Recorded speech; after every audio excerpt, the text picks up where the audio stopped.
Salut!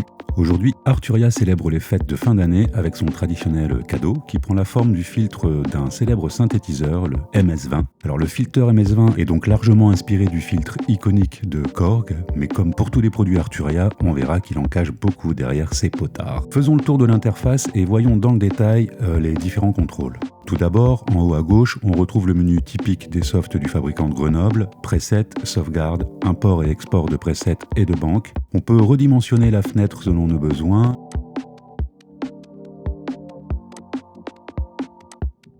Et aussi se payer une formation avec les désormais traditionnels tutoriels intégrés, c'est toujours un plaisir.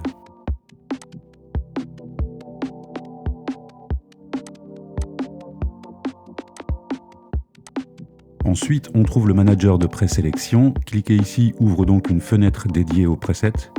Le filtre MS-20 vient avec un grand nombre de présélections. Pareil, ça fait plaisir.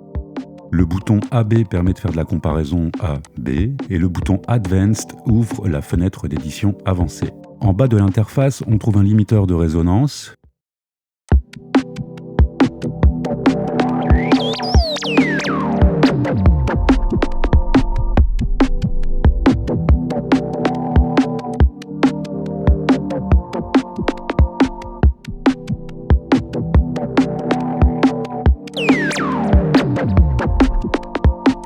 Ainsi qu'un mode dirty pour notre filtre suivi d'un bypass où on pourra totalement débrayer l'effet.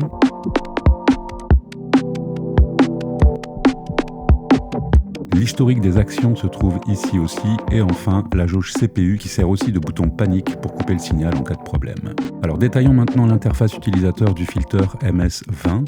Comme vous devez vous en douter, Distortion va ajouter de la disto et donc des harmoniques à notre signal.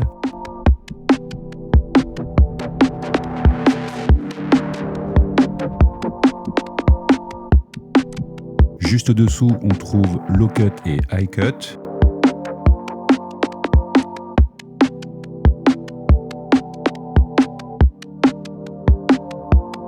Un rotatif de balance pour la section distorsion et le volume de sortie de cette section.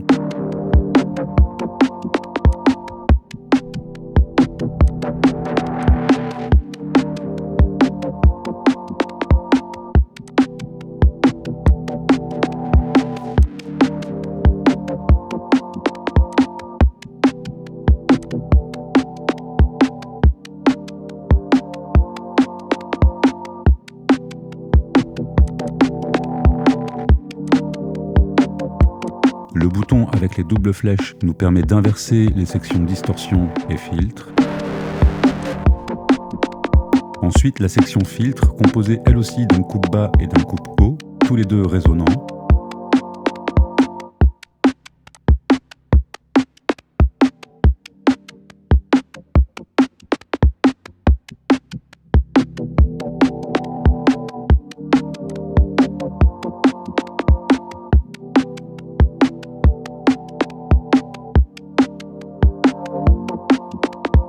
Le bouton stéréo décale la fréquence de coupure pour les canaux gauche et droit.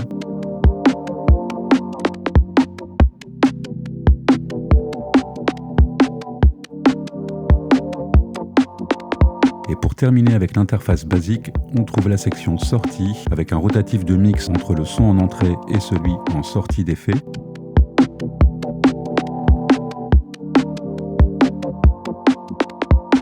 Le rotatif Movement dose les modulations, on va voir ça juste après.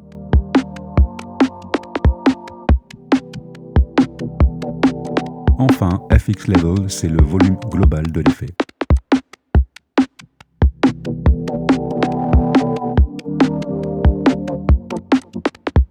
Alors, on voit que la plupart des potards sont accompagnés d'atténuverteurs qui permettent de doser les trois types de modulation pour le paramètre. On a accès aux modulations via le bouton Advanced.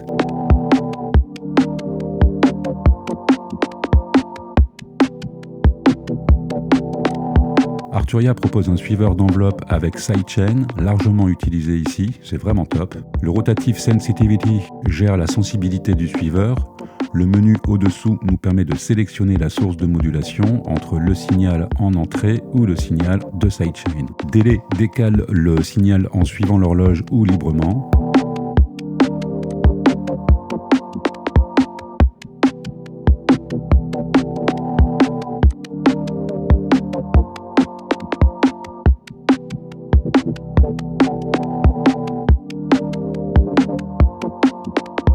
Et ensuite, on trouve l'enveloppe du suiveur avec Rise, le temps de montée, et Fall, le temps de descente.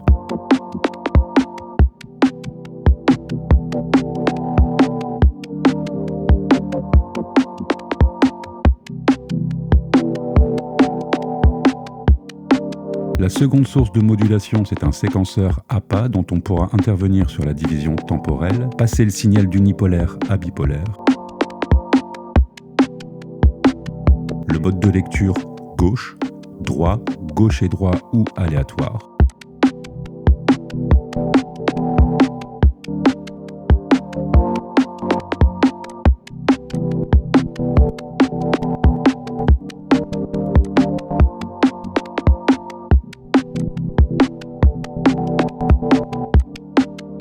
Le séquenceur offre aussi une fonction de swing, un dosage de la randomisation et également une fonction d'adoucissement de valeur. Enfin, le dernier type de modulation, c'est un générateur de fonctions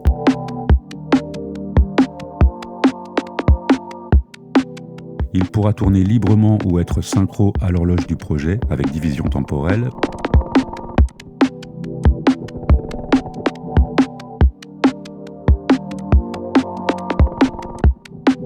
On retrouve aussi le bouton bipolaire qui permet de moduler le paramètre autour de la position du rotatif plutôt qu'à partir de sa position.